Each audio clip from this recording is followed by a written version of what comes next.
Check ಮಾಡಬಹುದಿತ್ತಲ್ಲ madam? ಇಲ್ಲ ಹಂಗೆಲ್ಲ ನೋಡಿ ನಾವು ನಮ್ಮ ಇಲಾಖೆಯವರು ಇಲ್ಲೇ ಇದ್ದಾರೆ. ನಿಮ್ಮ ಇಲಾಖೆಯವರು ಇಲ್ಲ ಮೇಡಮ್, ನಾವು ನೋಡಿದಂಗೆ ಮೇಡಮ್ ಸಮಾಜ ಕಲ್ಯಾಣ ಇಲಾಖೆ ನೀವೇ ಇಲ್ಲಿ ಕೇಳ್ಬಿಡಿ ಒಂದು ಸ್ವಲ್ಪ ನಮ್ಮ ಇದಾರೆ ಯಾರ್ದಾರ ಮೇಡಮ್ ಇಲ್ಲಿ ಎಷ್ಟೊತ್ತದಾರ ಏನು ಮಾಡಿದಾರೆ ಇದ್ರ ಟ್ರೀಟ್ಮೆಂಟ್ ಮೆಡಿಸಿನ್ ಯಾರು ಕೊಡ್ತಾರೆ ಸ್ವಲ್ಪ ಕೇಳ್ಬಿಡಿ ಮೇಡಮ್. ಪೊಲೀಸರು ಕೊಟ್ಟಿದ್ದಾರಲ್ಲ, ಪೊಲೀಸ್ ಡಿಪಾರ್ಟ್ಮೆಂಟ್ ಪೇರ್ ಮಾಡಿದೆ. ಇಲ್ಲ ಒಂದು ನಿಮಿಷ ಕೇಳಿ ಮೇಡಮ್, ನಾವು ಲೋಗೋ ತೆಗಿತೀವಿ ಬೇಕಂದ್ರೆ ಸಮಾಜ ಕಲ್ಯಾಣ ಇಲಾಖೆ ಇಲ್ಲಿವರೆಗೆ ಎಷ್ಟು ಮೆಡಿಸಿನ್ ಅಂತ ಕೊಟ್ಟಿದೆ ಒಂದು ಉದಾಹರಣೆ ಕೇಳ್ಬಿಡ್ರಿ.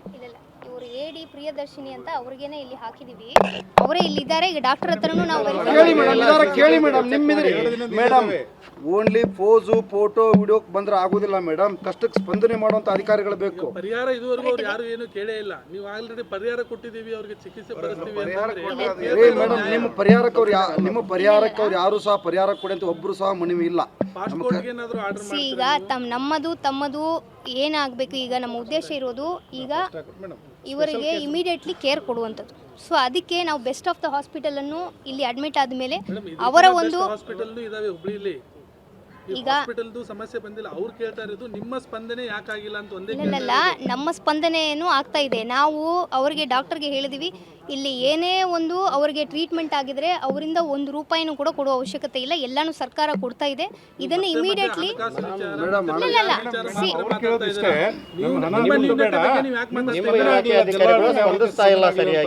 ನಾವು ಸ್ಪಂದನೆ ಕೊಡ್ತಾ ಇದೀವಿ, ಈಗಲೂ ಸ್ಪಂದನೆ ಕೊಡ್ತೀವಿ. ಯಾಕಂದ್ರೆ ಇದು ನಮ್ಮ ಆದ್ಯ ಕರ್ತವ್ಯನೂ ಇದೆ.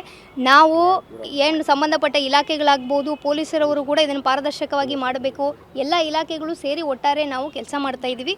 ಮುಂದಿನ ದಿವಸಗಳಲ್ಲಿನೂ ಸಹ ಅವ್ರಿಗೆ ಯಾವ ರೀತಿಯಲ್ಲಿ ರಿಹ್ಯಾಬಿಲಿಟೇಷನ್ಸ್ ಬೇಕು, ಅವ್ರಿಗೆ ಧೈರ್ಯ ತುಂಬಿಸ್ಬೇಕು. ಅಲ್ಲಿ ಊರಲ್ಲಿನೂ ಇನ್ನು ಮುಂದೆ ಯಾವುದೇ ರೀತಿಯ ಅಹಿತಕರ ಘಟನೆಗಳು ಆಗದೆ ನೋಡ್ಕೊಳ್ಬೇಕು. ಇದು ಎಲ್ಲ ರೀತಿಯ ನಾವು ಮುಂಜಾಗ್ರತಾ ಕ್ರಮಗಳನ್ನು ನಾವು ಕೈಗೊಳ್ತೀವಿ. ಈಗ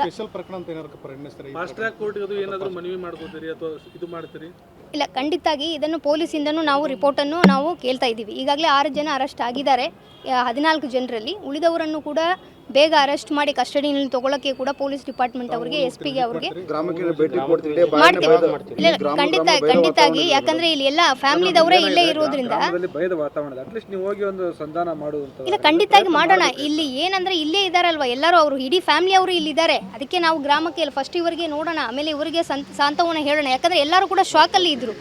ಈಗ ಬಂದ ತಕ್ಷಣ ಎಲ್ಲರೂ ಕೂಡ ಶಾಕಲ್ಲಿ ಇದ್ದಾರೆ, ಈಗಲೂ ಕೂಡ ಅವರು ಶಾಕಲ್ಲಿ ಇದ್ದಾರೆ. ನಾವು ಮತ್ತೆ ಅವರಿಗೆ ಶಾಂತವನ್ನ ಹೇಳಬೇಕು, ಅವರಿಗೆ ಸಮಾಧಾನ ಹೇಳೋದೇ ನಮ್ಮ ಜವಾಬ್ದಾರಿ ಇದೆ. ಒಮ್ಮೆ ಸಮಾಧಾನ ಆದಮೇಲೆ ನಾವು ಗ್ರಾಮಕ್ಕೆ ಹೋಗಿ ಅವ್ರಿಗೆ ಯಾವುದೇ ರೀತಿಯಲ್ಲಿ ಭಯದ ವಾತಾವರಣ ಇಲ್ಲದೆ ಅವ್ರಿಗೆ ಎಲ್ಲ ರೀತಿಯಲ್ಲಿ ಮುಂಜಾಗ್ರತಾ ಕ್ರಮಗಳನ್ನು ಕೈಗೊಂಡು ಅವ್ರಿಗೆ ಧೈರ್ಯ ತುಂಬಿಸಿ ಅಲ್ಲಿ ಎಲ್ಲ ಅಧಿಕಾರಿಗಳನ್ನು ಕರ್ಕೊಂಡೋಗಿ ಅವರಿಗೆ ಎಲ್ಲ ಸಂವಾದವನ್ನು ಮಾಡಿ ಊರವ್ರಿಗೇನು ಕರೆದು ಮಾತಾಡಿ ಇನ್ನು ಮುಂದಿನ ದಿವಸಗಳಲ್ಲಿ ಅದನ್ನು ಮಾಡ್ತೀವಿ. 8 ತಿಂಗಳ ಹಿಂದೆ ತಹಶೀಲ್ದಾರ್ ಕೇಸ್ ಆಗಿತ್ತು. ಒಂದು ತ್ರೈಮಾಸಿಕ ಸಭೆಯಲ್ಲೂ ನೀವು ಅವ್ರನ್ನ ಕರೆದಿಲ್ಲ, ಅದನ್ನ ಏನು ಮಾಡಿಲ್ಲ. ಅವಾಗಲೇ ಮಾಡಬಹುದಿತ್ತಲ್ಲ, ಕೋಆರ್ಡಿನೇಷನ್ ಪೊಲೀಸ್ ಇಲಾಖೆ ಆಗುವಂತ ಘಟನೆ ತಪ್ಪಿಸಬಹುದಾಗಿತ್ತಲ್ಲ ಮೇಡಮ್. ಅವಾಗ ನಿಮ್ಮ ಸಮಾಜ ಕಲ್ಯಾಣ ಇಲಾಖೆ ಅಧಿಕಾರಿಗಳು ಮನಸ್ಸು ಮಾಡಿದ್ರೆ ಆಗೋ ಘಟನೆ ತಪ್ಪಿಸಬಹುದಾಗಿತ್ತು. ಸಮಾಜ ಕಲ್ಯಾಣ ಇಲಾಖೆಯವರು ಏನು ಅವ್ರ ಮನೆಗೆ ಭೇಟಿ ಕೊಟ್ಟಿದ್ರ? ಅವಾಗ ತಾವು ಭೇಟಿ ಕೊಟ್ಟಿದ್ರ? ಜಿಲ್ಲಾಡಳಿತ ಭೇಟಿ ಕೊಟ್ಟಿಲ್ಲ, ಪೊಲೀಸ್ ಇಲಾಖೆ ಒಂದ್ ಮಾಡಿದ್ರೆ ಆಗುತ್ತಾ? ಇಲ್ಲ ಹಂಗೆಲ್ಲ. ಈ ತರದ್ದು 8 ತಿಂಗಳ ಹಿಂದಾನೆ ಒಂದ್ಸಾರಿನೂ ಮಾಡಿಲ್ಲ. ಈಗ ಸತ್ತು ಹೋದ್ಮೇಲೆ ಸಾವು ಬದುಕಿನವ್ರ ಮಧ್ಯೆ ಹೋರಾಟ ಮಾಡುವಾಗ ಈಗ ಭೇಟಿ ಕೊಟ್ಟಿಲ್ಲ.